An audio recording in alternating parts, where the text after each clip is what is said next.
Assalamualaikum warahmatullahi wabarakatuh. Perkenalkan, nama saya Rostiani Nurul Fitri dari kelas 2F, NPM 1921912224. Di sini saya akan sedikit menjelaskan tentang teori belajar motorik. Oke, di sini ada teori belajar motorik. Pada dasarnya, belajar gerak atau motor learning merupakan suatu proses belajar yang memiliki tujuan untuk mengembangkan berbagai keterampilan gerak yang optimal secara efisien dan efektif. Nah, sehubungan dengan hal yang menegaskan bahwa belajar gerak merupakan suatu rangkaian asosiasi latihan atau pengalaman, perubahan keterampilan gerak dalam belajar gerak merupakan indikasi terjadinya proses belajar gerak yang dilakukan oleh seseorang.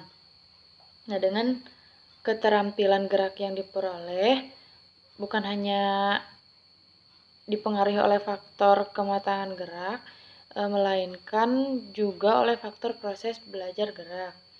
Nah, di sini terdapat definisi belajar menurut beberapa ahli. Yang pertama ada menurut Winkel, belajar adalah semua aktivitas mental atau psikis yang berlangsung dalam interaksi aktif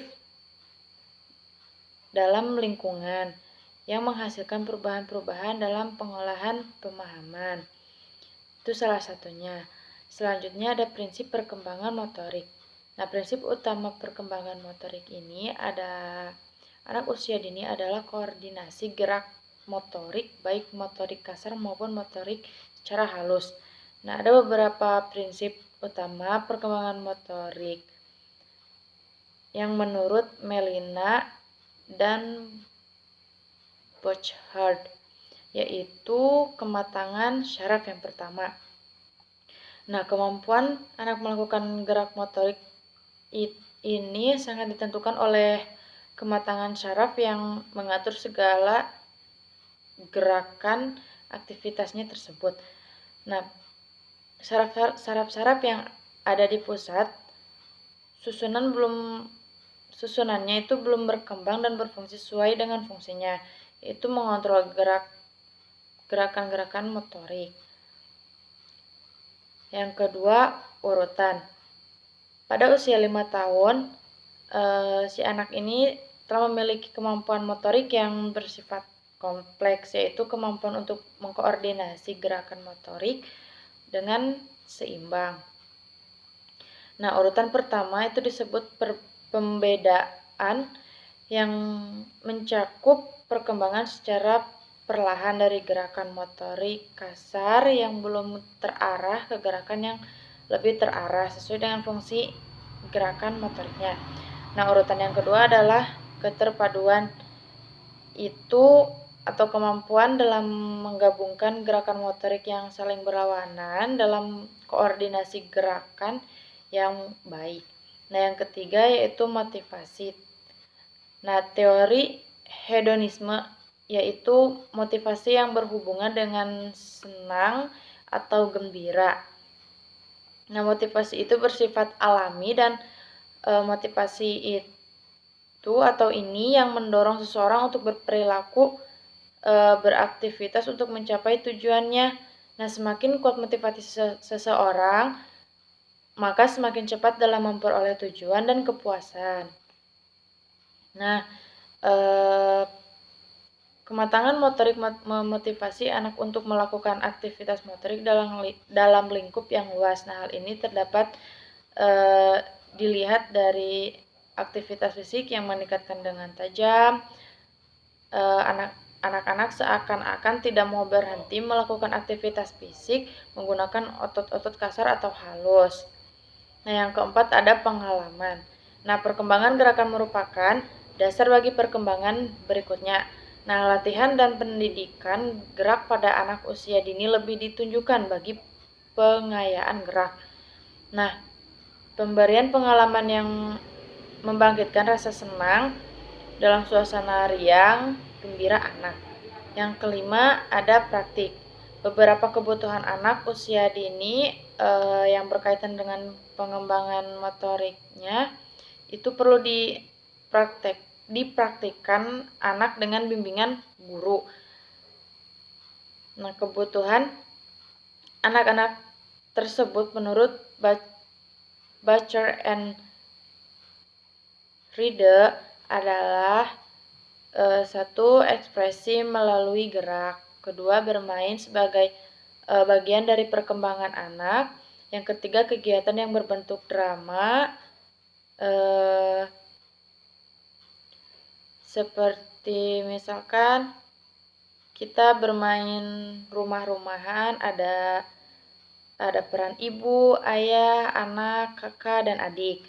Nah, selanjutnya yang keempat ada kegiatan yang berbentuk irama. Contohnya seperti bernyanyi atau bermain musik, seperti itu. Yang kelima, banyaknya latihan motorik kasar maupun motorik halus.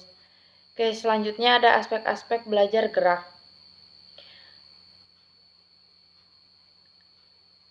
Tim penulis CRI menjelaskan bahwa anak usia 3 tahun memiliki kekuatan fisik yang mulai berkembang, tapi rentan konsentrasinya pendek, cenderung berpindah-pindah dari satu kegiatan ke kegiatan yang lain. Misalkan anak-anak lagi belajar senam, misalkan yang ada instrukturnya, yang seharusnya mengikuti instrukturnya, tetapi si anak ini malah berjoget-joget gitu. Nah, pada usia 5 tahun, rentang konsentrasi anak menjadi agak lama. Kemampuan mereka untuk berpikir dan memecahkan masalah juga semakin berkembang. Anak dapat memusatkan diri pada tugas-tugas dan berusaha untuk memenuhi standar mereka sendiri. Nah, perkembangan motorik anak bisa dipantau dengan melakukan suatu tes. Nah, tes ini umum dilakukan untuk memantau perkembangan motoriknya, yaitu tes Denver. Tes ini membagi perkembangan anak menjadi 4, yaitu perkembangan personal sosial, perkembangan bahasa, serta perkembangan motorik kasar dan motorik halus adaptif. Nah, tes Denver merupakan checklist untuk mempermudah pemantauan akan perkembangan anak. Nah, apakah si anak ini sudah sesuai dengan perkembangan usianya saat itu atau belum, seperti itu. Nah, usia 1-2 tahun motorik kasarnya itu yaitu berjalan sendiri, naik tangga atau tempat yang lebih tinggi, memanjat misalkan, terus menendang bola ke arah depan, berdiri dengan satu kaki selama 1 detik, melompat di tempat, naik tangga atau tempat yang lebih tinggi lagi dengan berpegangan. Nah, berjalan mundur beberapa langkah dan menarik benda yang tidak terlalu berat. Contohnya kursi kecil atau kursi yang terbuat dari plastik. Nah, untuk motorik halusnya yaitu memegang alat tulis, membuat coretan bebas, menyusun menara dengan 3 balok, memegang gelas dengan kedua tangannya, menumpahkan benda-benda dari wadah dan memasukkannya kembali, meniru garis vertikal atau horizontal, memasukkan benda ke dalam wadah yang sesuai,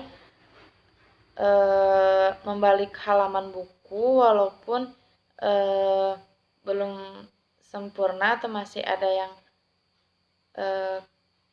kalau bahasa Sundanya itu ketilep gitu. Nah, terus yang selanjutnya menyobek kertas. Nah, pada usia 2-3 tahun motorik kasarnya itu berjalan sambil berjinjit, melompat ke depan dan ke belakang dengan kedua kakinya, melempar dan menangkap bola, menari mengikuti irama, naik turun tangga atau tempat yang lebih tinggi atau rendah dengan berpegangan. Untuk motorik halusnya yaitu meremas kertas atau kain dengan menggerakkan 5 jari, melipat kertas meskipun belum rapi atau belum sempurna atau lurus, menggunting kertas tanpa pola, koordinasi jari tangan cukup baik untuk memegang benda pipih, seperti sakit gigi dan sendok. Nah,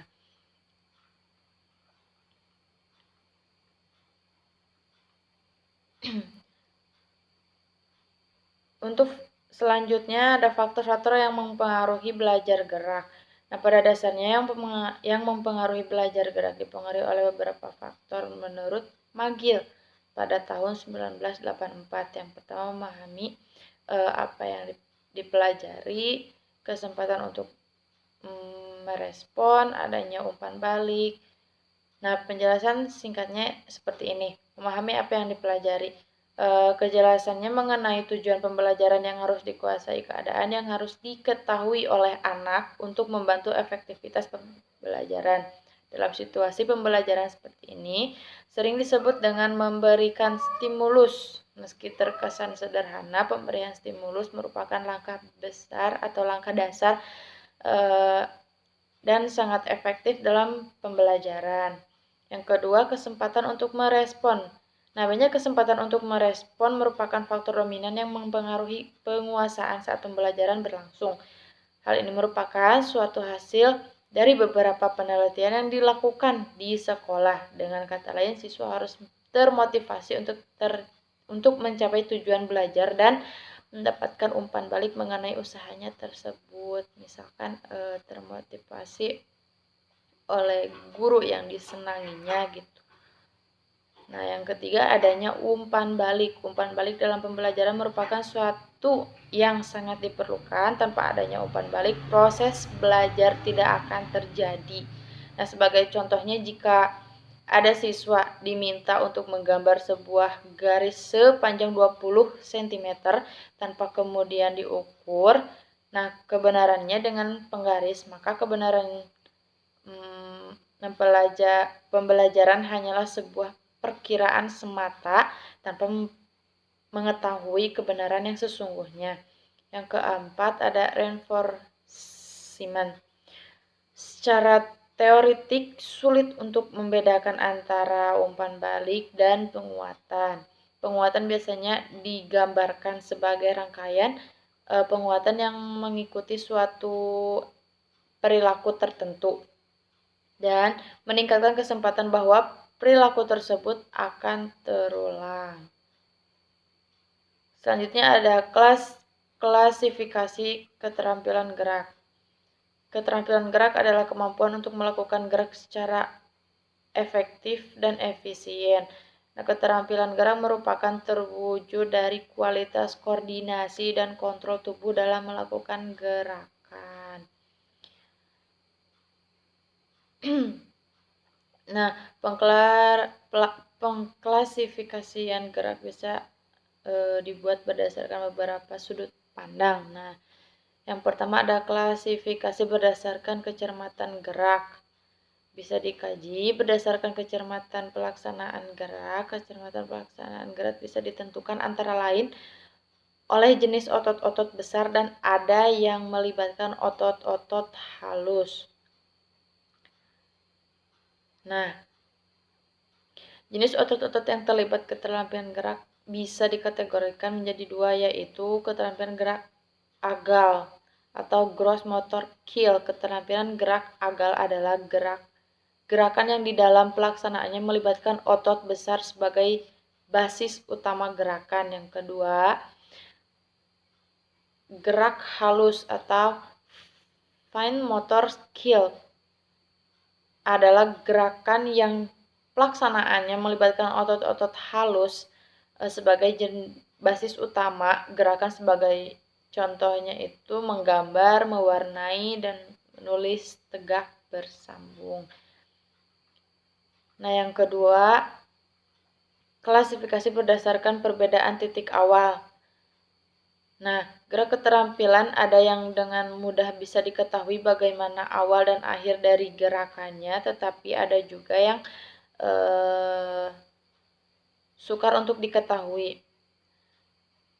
Nah, keterampilan gerak yang bisa dibagi menjadi 3 kategori itu, yang pertama ada keterampilan gerak Discrete, yaitu keterampilan gerak di mana dalam pelaksanaannya bisa dibedakan secara jelas titik awal dan titik akhir gerakan. Nah, yang kedua, keterampilan gerak serial, yaitu gerak discrete yang dilakukan beberapa kali secara berkelanjutan. Yang ketiga, keterampilan gerak kontinu, keterampilan gerak yang tidak dengan mudah ditandai awal dan titik akhir dari gerakannya, biasanya dipengaruhi oleh si pelaku yang stimulus eksternal dibandingkan dengan pengaruh bentuk gerakannya itu sendiri. Nah, yang terakhir ada klasifikasi berdasarkan stabilitas lingkungan.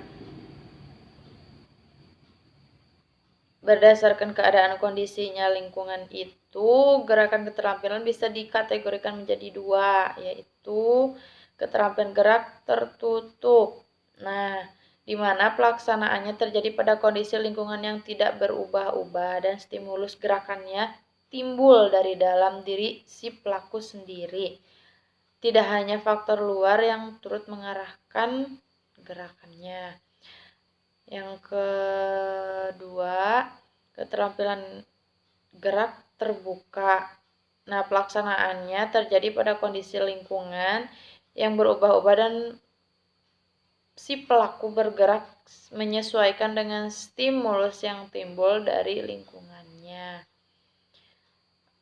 Oke, kesimpulannya yaitu keterampilan gerak adalah kemampuan untuk melakukan gerak secara efektif dan efisien.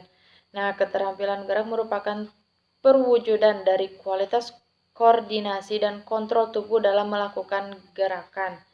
Nah, koordinasi gerak dilihat sebagai pengatur terhadap proses-proses motorik, terutama terhadap kerja otot-otot yang diatur melalui sistem persyarafan atau disebut dengan intramuskular coordination.